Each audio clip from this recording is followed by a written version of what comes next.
Everyone, welcome back. And this is my review of Yona of the Dawn, Episode 3.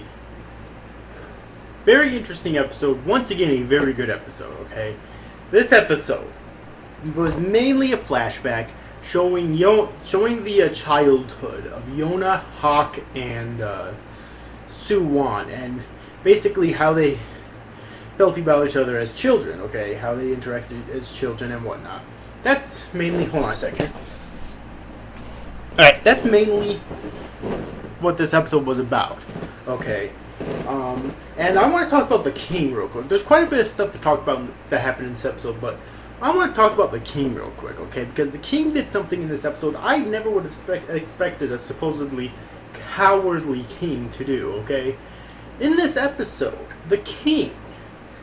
Okay, the scene was basically where this guy was trying to I'm guessing he felt possessive over the princess for some reason. No clue what his past with the princess might have been, though. And so he was trying to basically force himself on the princess. And Hawk stepped in and intervened, basically lied about them being lovers and whatnot, just so that he would hopefully go away. But he didn't. He drew his sword. And the king was actually nearby, and he stepped in and grabbed the blade of the sword in his bare hand. Now, keep in mind that the sword was obviously unsheathed, so his hand actually got split open quite a bit. And he did it just like nothing, just like, you know. So that's not something you expect a cowardly king to do. And granted, that was his daughter, okay, the Princess Yona, but still, that's not something you expect a completely cowardly king to do. So I'm wondering, could it be possible that he's really hiding something, and that he really did kill Su-Wan's father, like Su-Wan claims that he did? Okay. Because if that's the case, then that would actually explain a lot. Although I don't know what they do to actually convince Yona of that, because I highly doubt you could really convince her that her father was a cold-blooded murderer. You know what I mean? Unless you had like solid, cold-hard proof. Okay, and obviously at the end of the last episode, we did get a brief glimpse into the future where she's actually fighting on the front lines and whatnot with her men. So, I mean, I'm guessing that she's finally... That's at a point in time where she finally found her resolve and whatnot. But in terms of now, I'm thinking it'd be really hard to actually convince her of that, if that is actually the case. Okay? But other than that, though, the flashback was pretty much... Not a whole lot else happened in the flashback. It was pretty much just showing the relationship between Hawk, Yona, and Su-Wan in the past. And that's pretty much it. I have to say, Yona was really cute as a child, and that's not normally something that I comment on, but she really is. She really was. I just felt I needed to comment on that real quick. But anyways, though, I also really like Hawk and Su-Wan's relationship as a child, because that was actually really funny.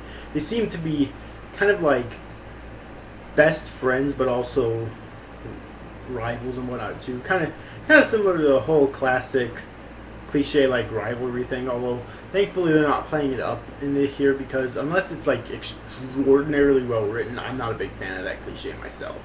But either way though, there are a few scenes in this episode that are in the present day as well, and in the present day you can obviously tell that Yona is really fucked up. Like, her mind, because of what Su-Wan did, is really messed up. Okay, and obviously it's not her fault, so I'm not criticizing her for that, but I'm just saying you have to really feel sorry for her, you know what I mean? And Hawk is doing whatever he can to actually help her come out of this, and you can clearly tell that he's falling in love with her, okay? Like, that's completely fucking obvious that he's actually falling for her, alright? But, and really this episode did help to, I guess, hint that the two of them will probably end up falling in love later on in this series too. But also they're heading towards some sort of a tribe right now, which I don't remember what the name of the tribe was. But they're heading towards some sort of a tribe right now where I'm guessing they're going to be getting reinforcements or something to go up against Su-Wan and his army. At least I assume that Su-Wan has an entire army. So, and this tribe, I'm not too sure what it is. Maybe it's like I guess it could be like an allied nation or an allied kingdom to the kingdom that Yona's from or something. and they need to travel all the way there themselves in order to get there. The only thing I wonder though is why they wouldn't have taken some other soldiers from their kingdom to go there with them, who aren't like working for Suwon. The only thing I could really think of there is that maybe it's not possible for them to tell exactly who's working for Suwon and who's not, so they didn't want to trust anyone, except for that one guy in the last episode who they did trust, and turned out to be legit because he ended up dying so that they could go through, so that they could escape, you know. So yeah, I'm not too sure exactly who they're going to meet in this other tribe. Although I'm guessing that the other four, because remember at the end of the last episode there were there were 5 soldiers accompanying Yona. One of them I believe was Hawk, so that'd be 4 more.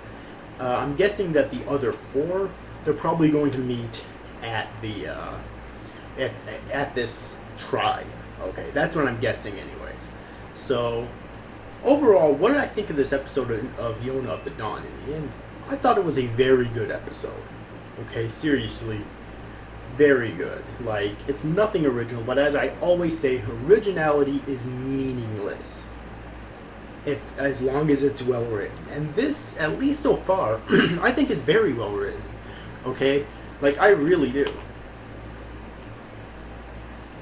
I'm enjoying the action, even though there was very little of it in this episode. That's not a complaint, I'm just saying. But when there is action, I really enjoy it. I'm enjoying the drama. I'm enjoying well, so far at least, hints at romance. And we also got to see Suwon in this episode, who apparently is still looking for them to kill them. Really, the big question for me is, if the only reason Suwon killed King 2 was to avenge his father's death, because supposedly King 2 killed Suwon's father, why would he have to kill Hawk and Yona? Like, that makes no fucking sense. Surely there has to be something else to this, okay? And the second thing, supposedly Suwon has told Yona in the last episode, and it was reiterated in this episode, that the Suwon you knew never existed in the first place. I don't buy that. And the reason I don't buy that is because you really expect a kid of that age to plan out and orchestrate a murder this far ahead, especially since, if it's only because of his father's death, his father was clearly alive during the flashback in this chapter. Okay? So yeah.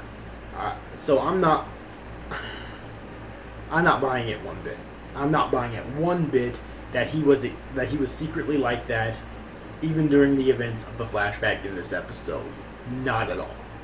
So anyways, if you have yet to see this week's episode of Yona of the Dawn, I definitely recommend that you do. It was a very good episode. Cannot wait for next week's episode. This series is the anime that I always look forward to watching on Tuesdays this season. It really is. So anyways, overall, hope you enjoyed this review, guys. These after you guys, thank you for watching. Bye bye.